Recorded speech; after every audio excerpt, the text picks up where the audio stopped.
Welcome back to the Football Today podcast, brought to you by Betfair, who are on your side this EPL season. I'm your host, Liam McAllion, also known as the Stats Guy. I'm here with Marcus Bazzano, as always, in a lovely Atletico kit, the Spider-Man kit. Spider-Man. I need to get one of those kits just so I can point to you. Spider-Man 2 kit, looking very nice. Probably the best movie of the three as well. The best movie? Yeah, okay. Yeah, I don't mind it. So that is a very clean kit, very comfy. One of the best kits of all time, you reckon? Oh, it's definitely up there. Me and Alex, former host of the show, yes, share the same kit. So it's about time you I'll get have to go and get one so we can do the Spider-Man. Yes, What's your 100%. What about favourite ever Premier League kit, just off the cuff there? Oh, I'm trying to think of like the best ever Premier League kits. I don't know. There's been old actually some Chelsea good ones? goalkeeper ones. Yeah. Goalkeeper kits actually go very underrated. Don't mind that. We'll have to do a kit. I reckon we do a kit ranking of like the past. Retro kit rating. Yeah. So we'll maybe check that out on the That'd be a good socials. social clip. Today we're going to cover the top football and EPL news, the best and worst of the EPL season so far. So we've got an international break coming up. And there's been a lot of the worst. There's been a lot of the worst that we want to talk about. Some funny moments. We're going to talk about the best goals, just best moments in general, and worst moments, of course. Because the international break is coming up. We hate the international break here because we just want footy. EPL football, not international break. Even the players don't even care about the international break. We're 7 games in and we've already had 2 international breaks. That seems too much. Yeah, I know. All we want is Premier League football at its best. Yeah. And it's just starting to get interesting. I think it used to be like 2 weeks off, but it's only a week off. So we'll be talking about the EPL season so far. We're going to have a look at some Betfair back or lay future bets. So in terms of the table and things like that. Then we're going to finish off with some quick fire tips for the Socceroos World Cup qualifiers. Socceroos really need to win some of these. So we'll have a look at that. Before we start, make sure you subscribe to our YouTube channel, the Football Today podcast. Follow us on the socials at Football Today AU on TikTok and Football Today Australia on Facebook and Instagram. All right, let's get into it. Around the grounds, we're having a look at the Premier League over the weekend, then a little bit of Socceroos news as well. I'll start with this one because this was an awesome game over the weekend. Man City 3, Fulham 2. City slightly worrying in defence, 5th in the league for the defence, which you go, all right, 5th, not that bad, but in terms of their high standard, that's a bit of a drop-off. Fulham could have won as well. They actually look really good. Had chances. Yeah. As we spoke before pre-show, Adama Traore had quite a few chances. He had, I think, the back of the net. 2 one-on-ones with the keeper, which he literally just like P-rolled one into the side of the keeper's leg, one of them. But he's so quick, he gets out the back. Was it Kyle Walker? Kyle Walker, which who's no slouch. Kyle Walker's known as the fastest player probably in the league. Maybe not anymore, but he definitely used to be. Fulham look all right, but City obviously got the job done in the end. I think I've seen enough from Manchester City to tell me that without Rodri, they're not going to win the league this season. They're conceding a lot more goals without Rodri. Like, you hear he's that CDM presence, the defensive midfield where he's stopping probably one of those goals because they were going straight through the middle. Adama Traore was just sprinting through the middle, whereas Rodri's that brick wall. 100%. That's a good call. I didn't even think of that. And ironically, it was Mateo Kovacic's midfield partner. Yes, got the goals. Who got the goals in this game and won them the game. Yeah, so and he notoriously never scores goals. No, he scored about 3 goals for Chelsea. Yeah, I want to have a look at his Chelsea stats career. For Chelsea. I remember he scored against. He scored it in the Champions League a couple of times. Yep. Villarreal. 4 goals for Chelsea. 4 goals. But his best ever in a season was 2. Yep. And he's already got 1 goal, 2 assists this season for City, which is unbelievable. No, he got the 2 goals. For 2 Fulham, goals, sorry. And he got a goal against Chelsea. As well. Actually, yeah, of course. So hasn't. Actually, no, I'm looking at the wrong state. Yeah, sorry, he's got 3 goals already. Yeah, my bad. So. He's definitely working wonders under Pep, and he gets a lot of freedom in that Man City midfield. I always thought he was a bit underrated. He was unbelievable at Chelsea. Like, I love the things he can do. Yeah. I got him on the back of my shirt, and then he left the next season. Oh, really? I feel like that's always the way. There was certain clubs that give you refunds on certain things like that. But that's a bit unlucky. Yeah. Next one I'm going to talk about, I think you stayed up to watch this one as well while Chelsea were playing. Yep. Villa 0, Man U 0. That was shocking. 0. Villa is so up and down. Man U obviously just don't know how to score goals at the moment. That's 3 straight games where they haven't scored a goal, which is a really big worry. I saw a few of the old Manchester United legends were going, this is embarrassing that Johnny Evans got man of the match. He's 36 years old. He put his heart on the line. Really good in defence. He was actually really strong against Villa, who have a really strong attack. But Johnny Evans getting man of the match when you're paying so many other players so much money, that's embarrassing. Like he's brought all of his players in. I don't care if you played midweek. Yeah. If it was a tough game or not, but you got Lindelof, Delit, Xerxes, Casemiro, Anthony, Lissandro Martinez, Ahmad, Emmanuel Ugarte, all on the bench. On the bench, yeah. In a game against Villa at Villa Park. Bit rough. And both teams had the lowest XG for their clubs in a game for years. Both of Yeah, them. I have So, a mate that's a big Villa fan. He was there, and he said it was the most boring game he's ever been to. Because Villa are known for you're just attacking. They're always pretty quick in attack. They didn't make that many chances. Then Man U just really ruined my disappointed. multi. They ruined your multi. Oh, Villa. I had Villa and over 2.5. Oh, how dare they? Did you message him Yeah. after the game? Oh, I should have. You should have. Next one. Oh, Ange ball. It was looking okay. They were looking okay in the League Cup. Then they won in the Premier League the last couple of games. They're up 2-0 against Brighton. You're going, Tottenham are flying. And then they choke a 2-0 lead. What's going on with Tottenham? Come on. No matter how much Ange strays away from being Spursy, it still comes back. I know. Being Spursy still comes back. And look, the cracks are starting to become a little bit wider now at Tottenham. His post-match interview was interesting. Have you seen that? Where he's just staring at the ground the whole time and saying it was pathetic. He not once, I'm assuming not once, looked up at the camera. Really? Or looked up at the He's reporter. often like that. He looks away. A little bit grumpy after Yeah, the he's defeat. always a bit grumpy. Yeah. I don't know. I love Ange. I'm one of his big supporters. I've been following him for years. I loved him at Celtic. That's one of my favourite teams. But he needs to, change a little bit. He's the most stubborn man in football, which has got him to this point. If he wasn't so stubborn, he wouldn't be in the Premier League. So fair play to him. But now that he's in the Premier League, when you're 2-0 up, they still played really attacking, a really high line. Played football, yeah. And that cost them a draw at least. They conceded three goals in 15 minutes? Yeah. So maybe when you're 2-0 up, I don't know. I'm not obviously an English Premier League manager, not just yet. Pretty good at football manager like yourself. But 2-0, maybe just go slightly more defensive or don't play as high of a line because you need to hold that lead. If they just hold they could have held a 2-1 lead surely. And that's a good 3 points. Yeah. The Amex. Brighton's a good team. Yeah, they're up to 6th, Brighton. So they would have taken that. And now Tottenham are down to 9th. So I don't know. I think Ange needs to be a little bit less stubborn. He's never going to change. Though, he's never He's not going to change, but they're still going to play their brand of football. And I guess at the end of the day, that's what Tottenham supporters wanted. Yeah. And people are saying, could he be the next manager to be sacked? I don't think so, personally. No, not yet. I think there's going to be another. Unless they lose heaps of games. I think there's about 4 or 5 other managers in line to get sacked before Ange. Yeah. I think he's pretty safe. I agree with that. Next one was Notts Chelsea. Yeah, both stayed up to watch this one. As Chelsea fans, that was brutal. 1-1. There was a massive fight that broke out of the game. A bit of a scuffle. Yeah. Pretty funny. Cole Palmer having his popcorn, just sitting down on the ball. It's like, I don't want to get in the fight. I just want to play football. Yeah, exactly. He's great. You said he's become more of a robot like Erling Haaland. Yeah, I'm leaning towards Cole Palmer's more of a, Cole Palmer. He's more of a robot than Erling Haaland, which is a bit crazy. But Haaland showed a bit more personality. That Palmer's he's so level-headed, so chill. Imagine if they were on the same pitch together. Yeah, that'd be funny. That'd be a lot of goals. Unstoppable. There's There's about 16 goals between them this season. So no, it's 20 goals between them. Yeah, just goals. Yeah. Yeah. Oh yeah, 20-something. 20-something goals and assists between that's them. Pretty nuts. But that was very funny. Chelsea, really good form, and then drawing to. We can never beat Notts. I remember looking at the form last week against each other, the teams head to head, and Notts have so many draws against Chelsea. Yeah, Chelsea just can't break down when just teams sit back. But still, fourth heading into the international break, Chelsea fans would be very happy with that compared to last season. And the saves from both keepers towards the end of the game was ridiculous. Sanchez has been awesome. I just got his Team of the Week card in FIFA, the new EA. I was going to call it FIFA, EAFC or whatever you want to call it now. And yeah, Sanchez has been on fire, which has really surprised me. So that's been pretty good. Next one, Brighton. Oh, sorry, not Brighton. Brentford have now scored in 4 straight games in the first 80 seconds. So the manager apologised because they didn't score in the first minute. The first minute was 80 seconds will do. There was the first, they scored in the first minute 3 games in a row. Then the next game they've gone the 76-second mark. So how is that even possible? Unreal. I think it was the Wolves admin or some Wolves person said, because they're playing Wolves. You can score us in the first minute, big win, good job, guys. Later. And then 20 seconds later they can see. That's nuts. That's hilarious. Yeah, so it was the 76-second mark. They're just unbelievable. Like their team, they're actually not going that well. And they found the net. They found the back of the net 5 times against Wolves, and one of them was right at the start. Literally, they're such a crazy team. Like, I'll tell you what, we're going to go out to a standout player of the season shortly.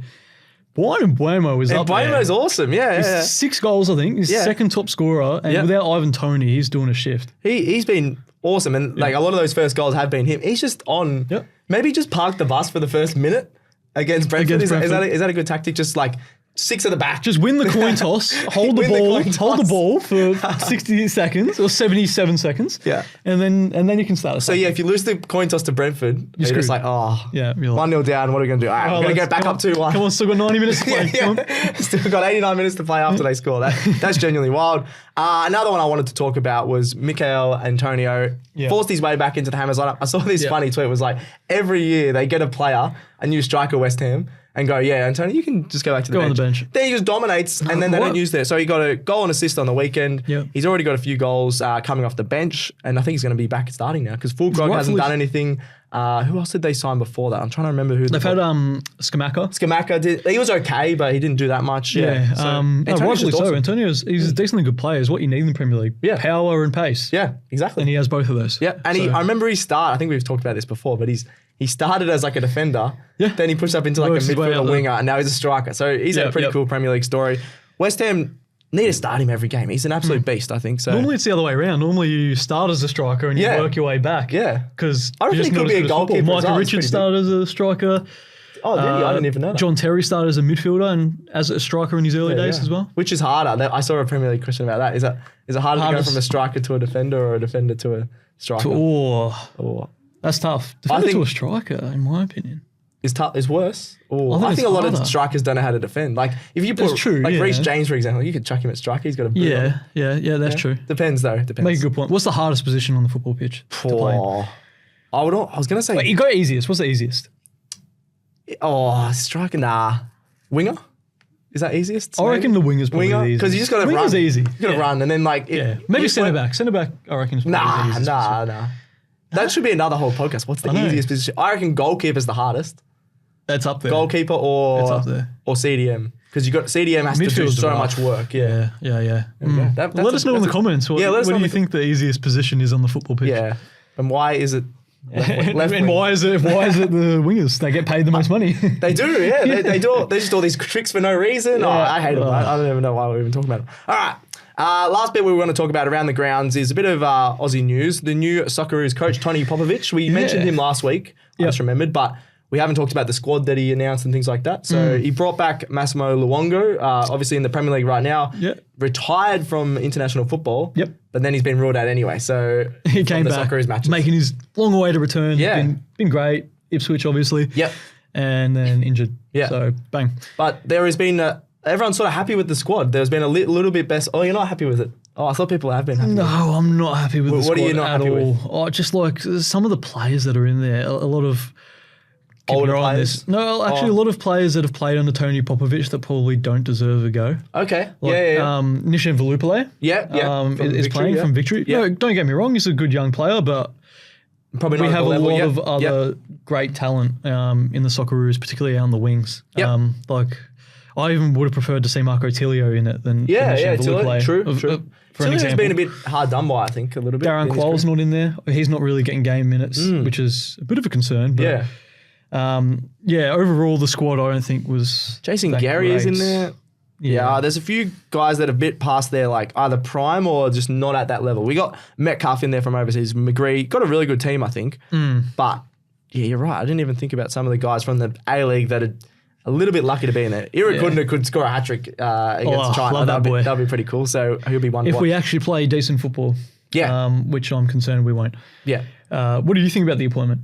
I'm happy with Tony Popovic. I think he's got a pretty good CV. He's had a lot of success, but I don't know. I don't know if only in Australia. Only in Australia, of course. That's the thing I was a bit worried about. I think we talked about it a little bit about it last week. A lot of other countries are going for people overseas, or we don't have to just look at an Aussie that's had success in Australia. And some of Australia's I think we should look overseas more. Some of Australia, the Socceroos and Matildas, best ever managers have been Dutch. Haven't been Australian. German, Swedish like as well. Swedish. Was Tony Gustafsson Swedish? Yes, I think so. Yeah. And obviously Gus Hiddink as well, like you mentioned. But I feel like it's just more of a he was easy. You're going into the nightclub and you're like, all right, extensive search, lads. We're going to get the best looking girl. We're going to get the best looking girl for our mate who's never been with anyone. And then you see the 2 out of 10 on her own at the bar. Jeez. And then you're like, all right, Tony, come on. First you one can take the role. Yeah. So you're saying Tony is 2 out of 10, Tony Popovich. 2 out of 10. Yeah, look, I don't want to hate him. He's a decent looking man. That's funny. But I think your point was, look, I'll support him. He's Australia's coach. Fair enough. But you're a bit worried. But I'm a little bit skeptical. That's all right. Yeah. People watch this show just for your stories or your antics. My analogies. So your analogies. That's the word I was looking for, and I'm all here for it. All right. Let's get into the best and worst of the season so far in the English Premier League for the 2024-25 season. Yep. We're going to go through best goal, standout player, funniest moment, biggest surprise, worst team, which will be pretty funny, and then the best game, which will also be pretty funny. All right, we'll start off with best goal. There was so many goals in September. I watched the goal of the month for September just before, and I'm like, I could pick like 10 of these. So what's your best goal of the season so far, Marcus? It's going to be John Duran versus Everton. Whoa, his belter from about he did till 2030, and he was linked with Chelsea before the season. We're going to sign him for about 30 million. Duran's been awesome, and now he's worth 100. He's probably like 70 to 80 million. But yeah, that banger from outside the box completed the comeback when Everton were 2-0 up and Aston Villa came from behind. That was awesome. That was like 3-2 win. In between the halfway line and the box. Yeah, that and was he had just like way out. Off 2 steps, barely any backlift in his leg, and he just put it tops. And Emi Martinez's reaction as well was pretty good when that went in. He's also got, I think I just had a look at his stats, 6 goals across like all competitions, and most of them he's coming off the bench. Yeah, he's just getting winners off the bench. Like you go through your goal of the season, I might try his try and find his goal per minute. Yeah, it'll be on Football. I think I've been using that before. That is wild. My best goal of the season is James Justin versus Arsenal. We talked about it last week. The fact that he was lining up for the volley on the massive cross against Arsenal for Leicester, and he just put it bottom corner, curved away. It would look like it was going out, curved back in off the post. I think that's just the picture-perfect goal, and probably the best goal he'll ever score because I don't see him doing that ever again. But that's such a hard goal to score as well. Across the body, so a lot of people there would go maybe left foot or try and hit it straight. He's gone across the body to curve it around. Just has to be my best goal of the season. Honourable mention to our beloved Cole Palmer, the free kick. But I think there's a few players that can possibly hit free kicks, whereas I don't know if there's many players that can hit volleys like that, like James Justin did. So. 100%. I think that's so much harder, like playing it first time. And it was a deep cross as well. Yeah. Across the body. Like it's much easier doing that than scoring a dead ball. Yep. Well, have you got some John Duran stats there? I'm looking for his shots on target, goals per 90, shots per 90. What's goals per? Yeah, goals per. Oh, actually, I can't really find it to be honest. That's but if I find it, I will let you know. All right, that's all right. We'll go to the next one. Standout player of the season. We might be a little bit biased being Chelsea fans, but there's one player that's on my mind. There's a few honourable mentions, I think, but why don't we start with honourable mentions maybe? One of mine was Saka. I know I don't like talking him up. I was arguing with Alex that has been on the show before in the office about him. He's got 7 assists already this season. I think I need to check how many goals he's got. I think 4 goals or something like that. 4 goals, I think. Yeah, 3 so or 4. He's been really 2 goals, 7 assists. There you go. Which is still awesome, and I think some of his assists are crazy, and he's been cutting in on the right wing. So definitely an honourable mention to Saka. Do you have any honourable mentions? Probably standout player. Obviously Haaland breaking records, reaching fastest to 10 goals, but dropped off the last couple of games. But I think I mentioned before, Brian Mbeumo's up there. Yeah. I think Gabriel's up there from Arsenal. Bit of love for the defenders. And I think, probably even Virgil van Dijk's up there as well for Liverpool. Yeah, because they've had the best defense. They're on top, so they've got to have one of the best players so far, surely. But I think our standout player that we absolutely love so far this season, 7 weeks in, Cole Palmer. I've got some stats for him. 6 goals, 5 assists, 23 chances created in 7 games. It's just wild. Everything is going through him. 81 pass accuracy, which you might go, oh, that's not amazing, but the fact that everything that Chelsea does goes through him, and he's still got 81% pass accuracy, I had to put that in because he's just unbelievable. Some of the runs he was making on the weekend, where he took on 2 players, did a little like dinky touch. It was like the Arsenal player. From back in the day, I'm trying to remember exactly. Bergkamp. It was almost exactly like Bergkamp's goal, where he sort of tapped it around, ran around his player. The things he's doing on a football field at the moment, it's crazy. He's not only being a standout player in the Premier League, but in the world. In the world, he's just. You could argue he's probably top 5, top 10 in the world at the moment. Which is crazy because he couldn't even get a game at Manchester City, and now he's And people are like, oh, well, is he just like a one-season wonder? But he's backing it up into his second season. Yeah. John Duran, 1.96 goals per 90. 1.96. 1.96. So he's almost scoring 2 goals a game. That's good in the AFL. Next is Erling Haaland with 1.43, which is still impressive, considering he plays every minute. Yeah. That is crazy that he's coming off the bench, 1.96. So they start him and he'll score 2 goals every game. Simple as that. The thing is, you got to drop Ollie Watkins. Yeah, put them together. Bit rough. True? 4-4-2. Classic. Yeah, 4-4-2. So yeah, you're going Cole Palmer. I'm going Cole Palmer as well. Honestly, that's fair. Yeah, he's scoring. He's breaking records as well. Like 4 goals in one half in 20 minutes. That's nuts. Yeah, first ever player to do that. Yeah, in the first half. Yeah. So for me, it's Cole Palmer. Cole Palmer. Nice.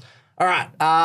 He might get a mention here as well. Funniest moment of the season so far with 7 weeks in. Yep. What's your funniest moment? I'm going Erling Haaland throwing the ball at the back of Gabriel's head after City equalised to make it 2-2. Honestly, he's lucky not to get a card there. You shouldn't throw a ball. I wonder if he got fined. Surely he wouldn't have, I don't think. I don't think so because they love Erling Haaland and he might bash him if they he's too of a lovable character. But throwing the ball at the back of Gabriel's head when they scored was hilarious. I forgot. Yeah, he got no punishment. Really? Yeah.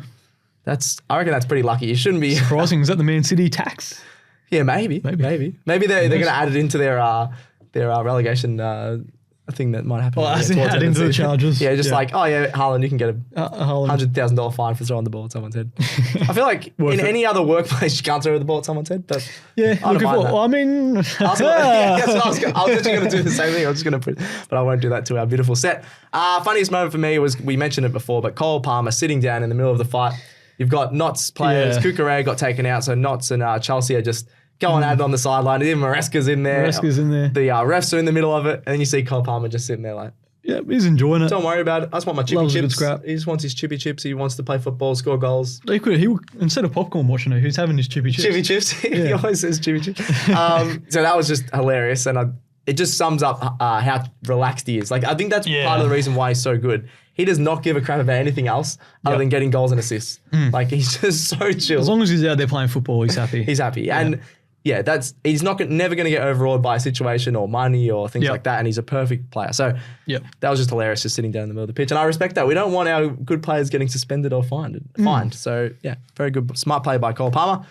All right, that's the funniest moment. Biggest surprise. Yeah. Can be anything you want, really. Player, club. Yeah, I think we're both going club, but biggest surprise for you, Marcus.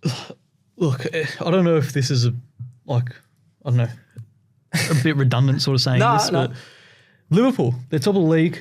I think they've been a surprise to me, in all honesty. I thought they'd struggled to start. Yep. They have had with a new manager, a somewhat easy run. Yep. Well, I think under a new manager, especially after all those years under Jurgen Klopp and what he instilled and how hard he pushed that team for Arne Slot to come in and do what he's done so far.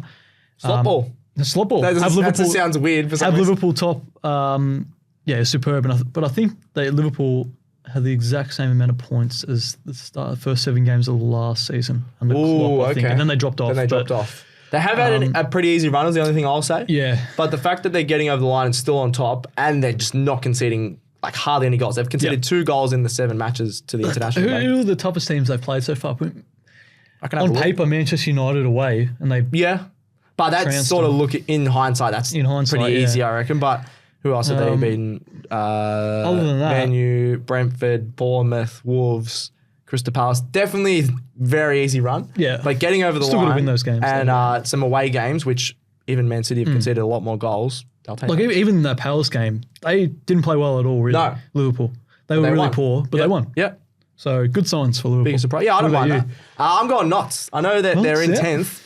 They were fighting relegation. I think they finished 17th last season. They're up to 10th. They've had just some really good draws and really good wins. So they've drawn against Chelsea, drawn against Brighton. Both teams are in the top 6.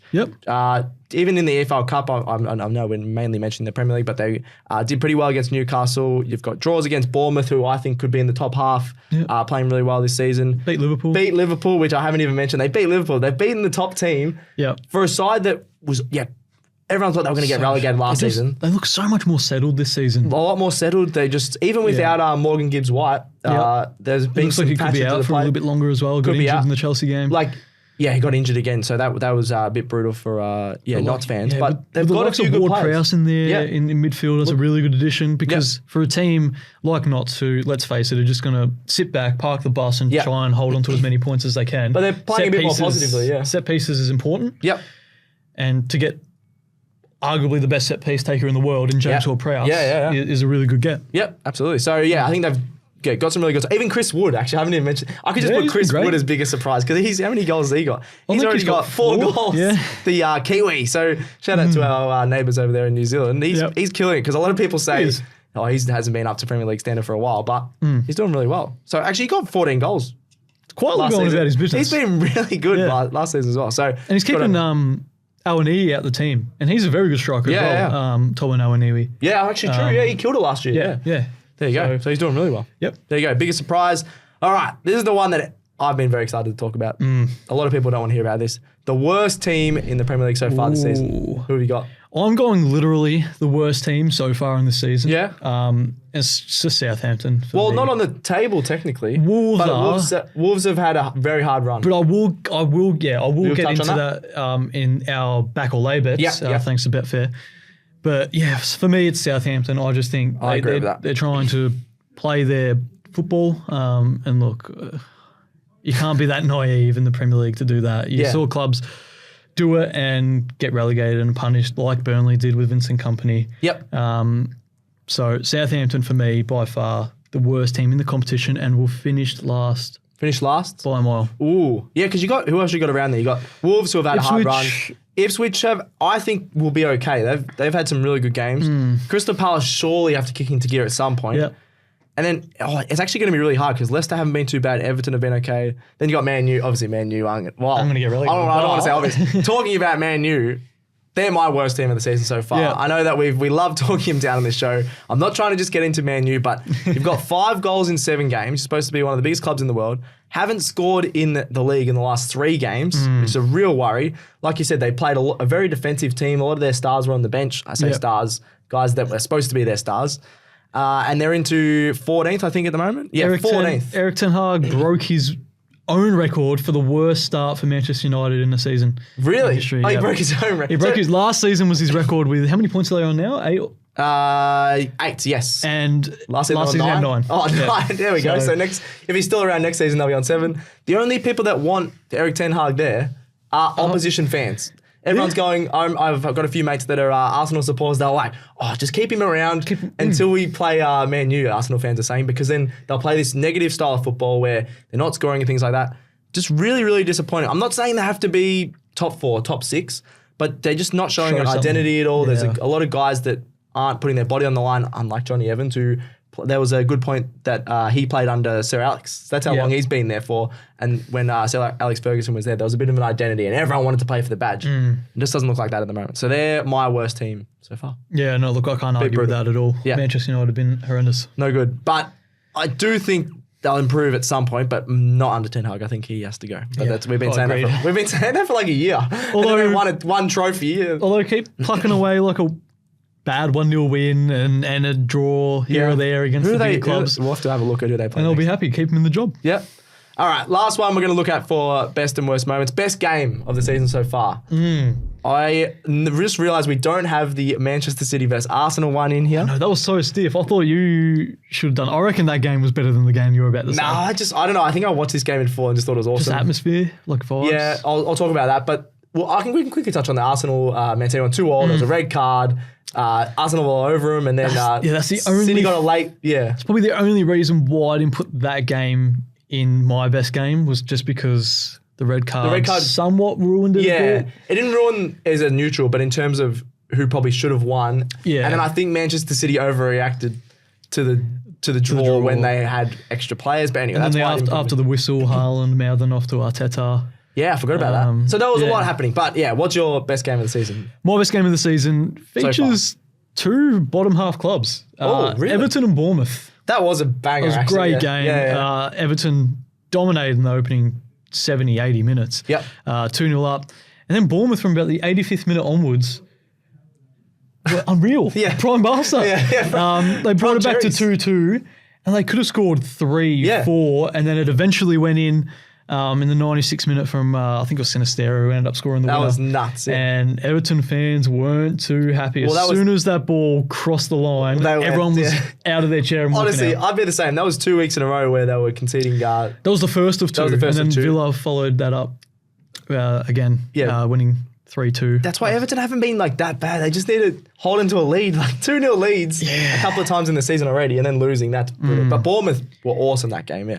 Bournemouth and Fulham, surprisingly, have been like two of the most exciting teams to watch this season, which is wild. It's what a manager can do. If you have a good manager in there, obviously Marco Silva and Iraola. Oh, yeah. Bournemouth manager. Pretty crazy. Been great to watch. All right, my best game of the season, which no one would have predicted, Ipswich Town 2, Aston Villa 2. I randomly watched this game because it was on like 11 o'clock Aussie time. So I've gone, Ipswich, just their crowd was just amazing. The vibes there was nuts. Then you got Villa coming back into the game. Then Ipswich getting another goal. Delap was just amazing. He did a step over for a goal. That was just awesome. So that's going to be my best game of the season. I know that's a rogue shout for putting Ipswich Town in there. It is, but when the atmosphere behind the goals is just rocking. Like that. The camera was rocking. Like the way Ipswich was playing was just so attacking because they're like, we don't have to play that defensive against Villa. We got a bit of space here. And they took it up to Villa, who a lot of people thought were going to smash them. So, and I did have annoyingly a bet on Villa to win that game. So that was a bit annoying. But in terms of best game, Ipswich taking it up to them, and that's why I think Ipswich have a bit of a chance. That was a good watch for a game. Good fun and 2-0, lots of goals, which we absolutely love. All right, that's our best and worst moments and teams of the season so far through 7 games. Now, there's an international break this week, but we're still going to have a look at the back or lay bets thanks to Betfair. The only place to back and lay on the EPL this season. Some future bets is what we're going to have a look at. So no bets from Tony this week, so we'll have a look at that next week for his expert tips. We're just going to do our own ones here, a back or lay. So we'll start with, we'll go with back first. What are you backing for a future EPL bet on Betfair, Marcus? I'm backing Fulham at the title handicap, plus 42. So at $5.70. So basically, they've just got to be within 42 points of whoever wins the league. And at the moment, they're only not many points off, I'd assume. No, right now, I'll have a quick look at that. 7 points, 8 points. They are behind by 7 points. 7 so 42 is looking Liverpool. very safe at the moment. At about the quarter of the way, not a quarter, a bit less. But plus 42 points, $5.70. Playing some good football. And I think there's more to come from Fulham. So for sure, Right now they are, last season they were 44 points behind. And that's why the handicap was around that 42. But they're a lot better this season. Like they've got, even Jimenez is scoring some goals for them. You've got Adama Traore is creating big chances. And I don't think the winner of the league will score as many points as last season as well. No, I agree. So you got Man City and Arsenal were so far ahead last season, whereas Liverpool might peg that back a little bit, I think. I think City are going to struggle a little bit.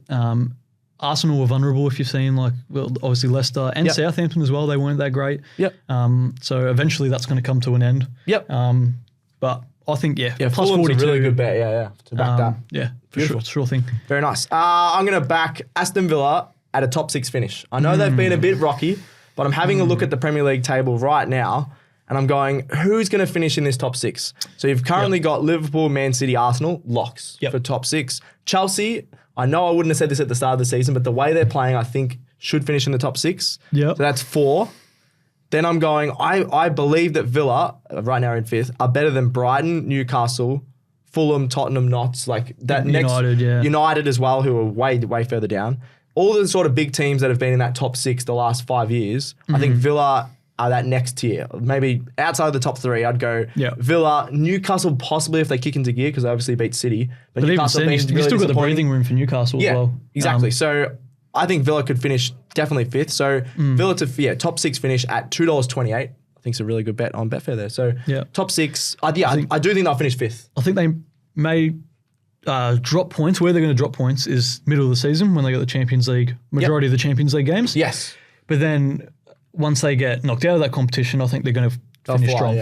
Unless they don't get knocked out of they probably should. Or they beat Bayern the other week. So. They have won the Champions League before, Villa. So that was, 100 years ago? Never know. You never know. All right, lay bets with Betfair. What are you laying for the future bets? The bottom of the table. Wolves, only 1 point from the first 7. But I'm laying them to get relegated. So basically for them not to be relegated. Not to get relegated, $2.64. I like that, Look, don't let the 1 point from 7 games scare you. That's pretty scary, though. And they did. The thing is, they've had a really, really hard run of games. Like we look back, even though they conceded 5 against Brentford, they conceded 6 against Chelsea. You're not selling it. I know I'm not really selling it, but they've played some really good teams. They've played Wolves, Villa, Newcastle, Nottingham Forest away, which we've seen can be tough. Yep. Chelsea, who have been pretty good so far, and Arsenal. Yep. At the Emirates. So they've got a big chunk of those difficult fixtures out early. Out of the way, yeah. So they'll definitely be picking up points sooner rather than later. But in saying that, they do have Man City next. So to make it even harder. After the Man City one, I agree. The next month will be a lot easier. Yeah. Brighton, Palace, Southampton, Fulham, Bournemouth, Everton, West Ham, Ipswich, Leicester. That's where the points come from. They could get a lot of draws and wins in there. Yeah. No, I agree with that. Sure. Yeah, nice. Oh, yeah, I don't mind that one at all. All right, I'm laying Brentford at a top 10 finish at $3.55 on Betfair. Top 10 finish. I know that right now, let me have a quick look at the table. Brentford are 10 points, equal ninth with Tottenham. Yeah, equal ninth with Tottenham, but they're 11th in terms of the actual overall table. Now, I think they've had a pretty easy start to the season, Brentford. Let me just double check that. So they've had Wolves, obviously, last game, scoring 5 goals against them. West Ham. So what have I written in here for them? They've played 4 of their 7 games against teams in the bottom half. So people are going, Brentford aren't going too bad, and Mbuemo's been really good, scoring lots of goals. But then you look at who they've played against, four teams in the bottom half out of their 7 games. I'm a little worried for Brentford to finish in the top half. I'm rating Notts ahead of them. I'm rating Fulham ahead of them. I think that's going to be and I think if West Ham kick into gear, I can probably put them above Brentford, but they're still, I know West Ham being very average. But then the likes of Crystal Palace, maybe they're going to drop off, so that's okay. But there's a lot of teams in that 8 to 12 range that I think are better than Brentford. Would you agree on that one? Yeah, no, I do agree. And I think they're only one injury away from... Like Brian Mbuemo injury away from really struggling. And when it wasn't Brian Mbuemo, it was Johan Visser, wasn't it? Yes. He was really good, last I actually think is also injured at the moment. He is, look, I like that bet a lot. Yeah. So I'm laying Brentford, top 10 finish. Just don't think they can be in that top half. All right, that's our back or lay future bets. Thanks to Betfair, the only place to back and lay on the EPL this season. Let's finish off with a bit of quickfire tips on Australia Socceroos games. Yeah, let's do it. The Socceroos have to pretty much win. Do they have to win both to make the World Cup? Pretty much. At least get some results? They're gonna have to get some. They can't lose. Yeah. Basically. So under a new coach, pretty much a new squad, a lot of not new guys, but a lot of changes of players for the Socceroos. This is the international break. We're Aussies. Let's just touch on that. Australia versus China is the first one Thursday night. How do we reckon we're going to go? Surely we can get a win. I'm going to go a win in that one. Yep. I think China are bottom of the group at the moment, but that's no representation of them. They're usually pretty good. Side. Yep. But I'm just praying new manager bounce first game in front of the home fans. Yeah. Where is this game? It's in Melbourne, I think, actually. It's not in Melbourne, is it? Surely. I think it is, but there's not been much promotion for it. That's for interesting. Sure. So I just think in front of the. Oh no, sorry, it's at Adelaide Oval. Adelaide. That's right. That's right.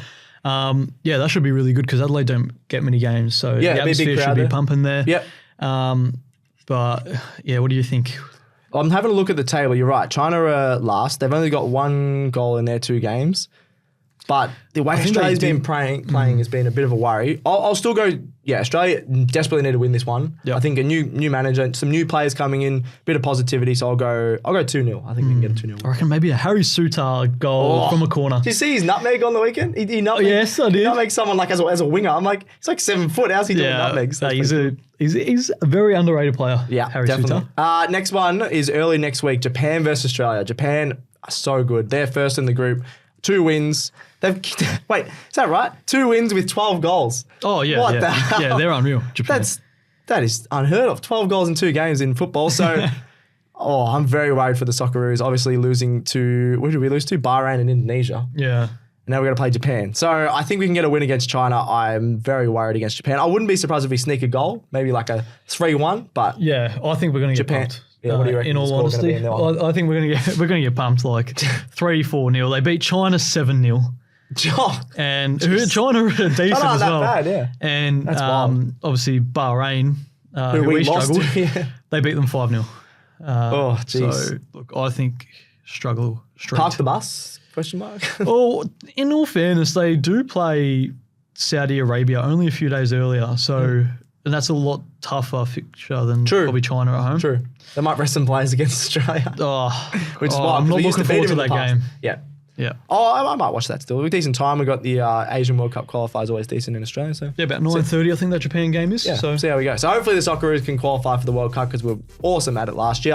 All right, that's the final whistle for the Football Today show, brought to you by Betfair. Check out some of the fun football videos we're going to do over the socials. Maybe a kit ranking over the next week or so. That'll be good fun. Yep. Send in any questions. Let us know the toughest and easiest position in the Premier to play in the Premier League. Yep. Let us know your best and worst moments of the season so far.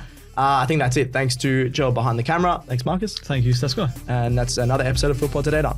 We're out. What are you really gambling with? For free and confidential support, call the number on the screen or visit the website.